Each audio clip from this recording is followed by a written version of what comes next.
Hey there everyone, this is Chris from the Tech Basement, once again in the basement. Well, it's that time of year. College kids are coming home and the fathers are looking forward to updating the computer and making them better.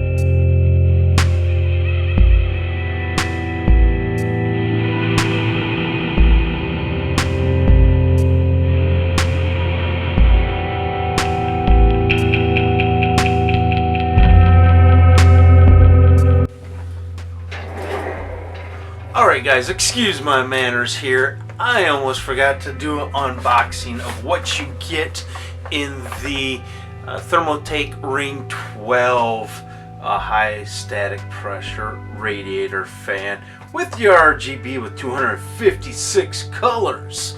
Alright, what you get with this, of course, is your fans, but when you open up the package, you're immediately presented with a controller.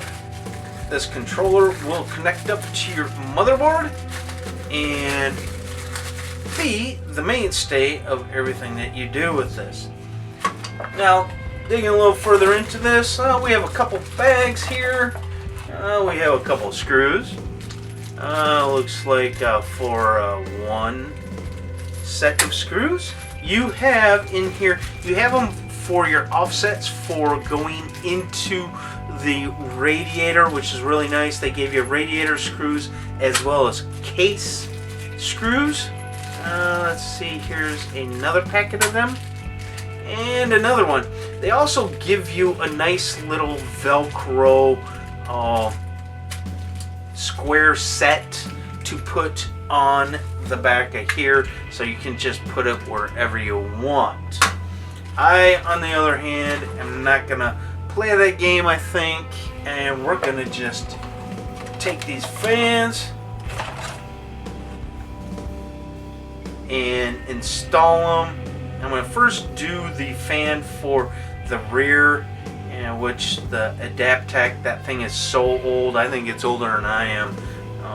Not possible because 120s weren't even out in the 70s. But here's your 120 fan, has the ring around it for the RGB aspect of things. Like I said, I got these for the cooling factor. They're 60 CFMs at the highest revolution is 24.6 decibels, I think it is. Or was it 26? Somewhere around there. I forget exactly. Right here, right on the package. 26.4 decibels. And maximum at 1500 RPMs. Not bad. Especially at 60 CFM. So, that's what we're going to get into. Like I said, it's a packet of 3. We have 2 more of the bad boys right in here. And here's our destructions. Yes, I said destructions, people. This is the way I look at it. Now, let's see. Controller cable. Yep, we have all that stuff in there. Okay. So this tells us the functions of our wonderful controller right here. Now, let's see. Speed switch over between 2 fan speed modes. LED shows blue. Normal mode is 8 to 1500, and LED indicator shows red. Low noise mode 4 to 1000 RPMs. Okay, play modes we have when you switch to 256 colors mode. Click to memorize and look the lock. Yeah, I know how to English today. Let's see, lock the color you want. Click again to unlock the 256 colors auto rotation. Mode, switch between 6 LED modes, red, blue, white, green, and LED off. For this build, if I keep those in there, they'll probably be LED off or blue. I'm a big fan of the blue. Okay, there you go. Our controllers, our fans, and our screws. Okay, now let's get into the installing.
RGB 256 color along with the PMW. Now, I have to say, I'm very happy with these. Of sound, even with it on the high settings, it was not nearly as bad as the other fans I had in there. So I'd like to say very good job, Thermaltake. Also, I'd like to have you take a look at what I did with this computer before. It will be up in one of these corners. I'm not sure exactly one quite yet, but take a look at that for the build for this for when I sent it to my daughter. Now, with all that being said, please subscribe, hit those dislike buttons, also hit that notification button, and this is Chris saying out.